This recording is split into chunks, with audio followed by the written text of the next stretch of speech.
What's going on, everybody, and welcome to another episode of the 365 Fitness Radio Show. I'm your gracious host, Coach Chauncey, at your service, and I'm glad to have everybody tuning in today. So, have you ever wanted to become healthier and wiser, or just want to have more energy and time to appreciate your family and the joys of life? On this radio show, we're going to reveal tips and tricks to help you get in the best mental and physical shape in your life. Now, let's get started with today's show. Today, I want to touch on how not to interrupt others or finish their sentences. It wasn't until a few years ago that I realized how often I interrupted others and or finished their sentences. Shortly thereafter, I realized how destructive this habit was, not only to the respect and love I receive from others, but also for the tremendous amount of energy it takes to try to be in two heads at once. Think about it for a minute. When you hurry someone along, interrupt someone, or finish his or her sentence, you have to keep track not only of your own thoughts, but of those of the person you are interrupting as well. This tendency, which by the way is extremely common with a lot of us busy people, it encourages both parties to speed up their speech and their thinking. This in turn makes both people nervous. It makes us irritable and annoyed. I mean, it's just downright exhausting. It's also the cause of many arguments. But if there's one thing almost everyone resents, it's someone who doesn't listen, to what other people are saying. And how can you really listen to what someone's saying when, we're speaking for that person? So once you begin noticing yourself interrupting others, you'll see this insidious tendency is nothing more than an innocent habit that has become invisible to you. This is good news because it means that all you really have to do is to begin catching yourself when you forget. Just remind yourself before a conversation begins, if possible, to be patient and wait. Tell yourself to allow the other person to finish speaking before you take your turn. You'll notice right away how much the interaction with the other people in your life will improve as a direct result of this simple act. The people you communicate with will feel much more relaxed around you when they feel heard and listened to. You'll also notice how much more relaxed you'll feel when you stop interrupting others. Your heart and your pulse rate will slow down, and you'll begin to enjoy conversations rather than rushing through them. This is an easy way to become more relaxed and loving person. Because I think we all pretty much tend to not really view the other person's view of their interaction with you when you're having conversations. Because, at the end of the day, that can be extremely frustrating when you're constantly trying to talk to somebody or you just keep interrupting everything that they say. They firing conversation at you and you stopping them or cutting them at the knees. Just relax, man. Just relax and listen to people and hear them out so you can get a clear understanding of what that person is saying. I too know that I used to be extremely guilty of this because my biggest thing is, naturally, I tend to forget a lot of stuff. If something's on my mind, I'll go ahead and interrupt that person or just spit it out so I won't forget that thought. But not really considering that other person, how the other person is viewing it. So, I tell you guys things to improve your lives and mine as well. Because, like I say, I'm constantly a work in progress when it comes to interrupting people or not letting them or trying to finish their sentences for them. So, I struggle with this every day. And I will admit I'm getting better. But like I said, just slow down a little bit and try to be more respectful of the person that you're having your conversation with. Let them be a contributing factor to the conversation by hearing them out. So therefore, you can give good feedback, input and feedback, and you can receive good input and feedback from the conversation that you're having with the other person.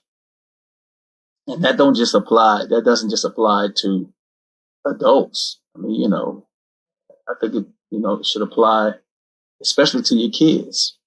Everybody wants to be heard. Everybody don't want to feel that they're being rushed or that you're not paying attention to the conversation. So like I said, just slow down and, try to absorb the moment, take everything in that he or she is giving you. And so therefore you can give good feedback. All right. Like what you hear so far? Make sure you never miss a show by clicking the subscribe button now. This podcast is made possible by listeners like you. Thank you for your support. Now back to the show. All right, so today I want to talk about how you just may simply be addicted. If you ask, addicted to what, per se? If you ever crave potato chips, crackers, or cookies, there's a reason for this. The food companies actually formulate each bite for maximum craveability. This is done with a special tantalizing balance of sugar, fat, and salt. But while junk food tastes awesome, it always ruins your fat loss results. All right. Again, I know y'all love potentially junk food. I know y'all think junk food is the best, but it's going to ruin your fat loss results. All right.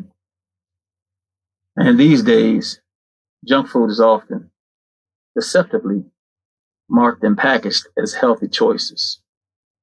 But that healthy snack that you love may actually be junk food. So here's how you know if something is junk food. All right. Junk food has a little to zero nutritional value. Junk food is also processed and packaged.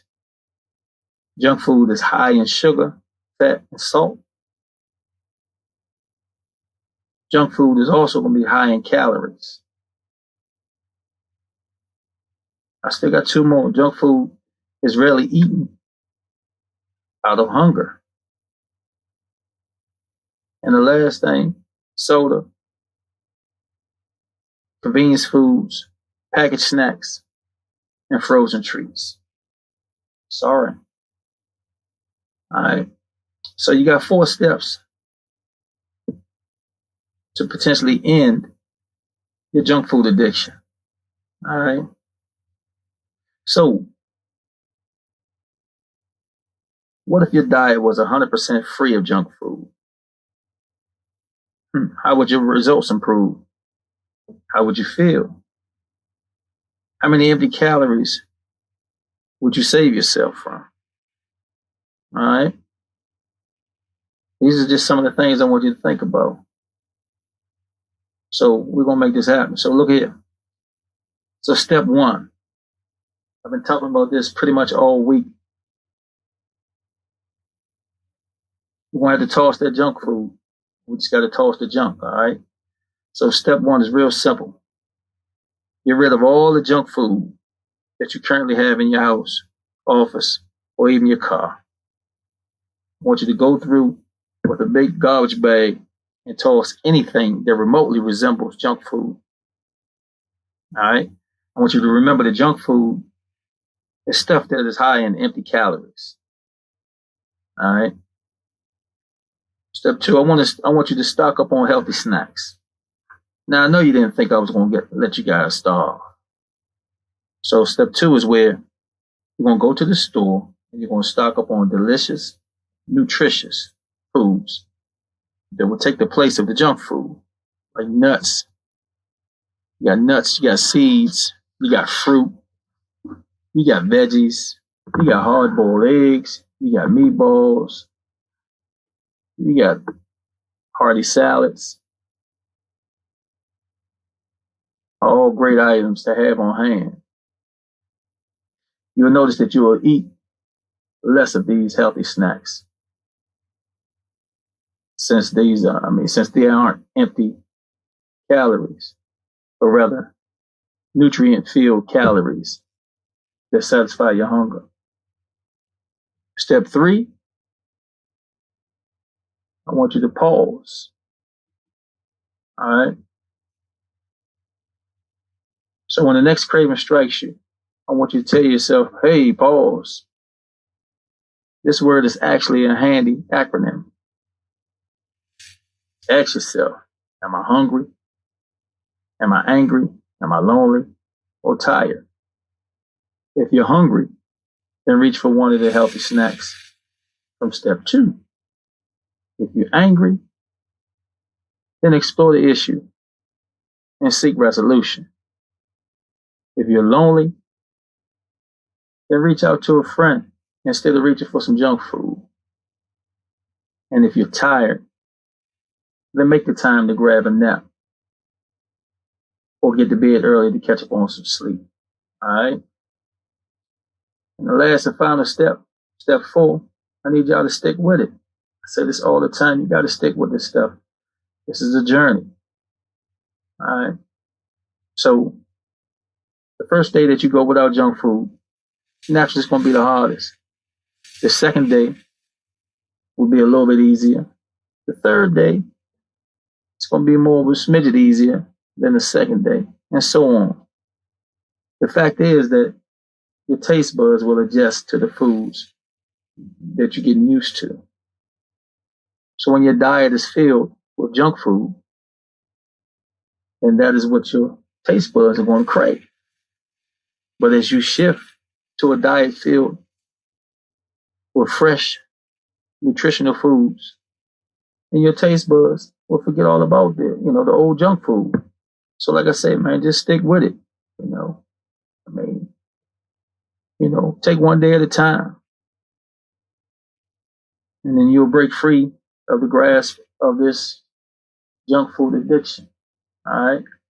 Keep telling y'all every day, all day, when it comes to weight loss, health, and fitness. And it's a journey. Just take one step at a time, one foot in front of the other. You didn't pick up this extra weight or whatever the case may be overnight. It all happened over time. So don't put no rush on it. Just take your time. Trust your process. And like I say, try to create one new good habit every day. I've given you the strategies and tactics here to get you in the best mental and physical shape of your life. Now it's time for you to pull the trigger and implement. Let me know what you thought of today's show, where I'm showing you how to and what to do stuff. I can't wait to hear about your success. Talk to you soon, my friend.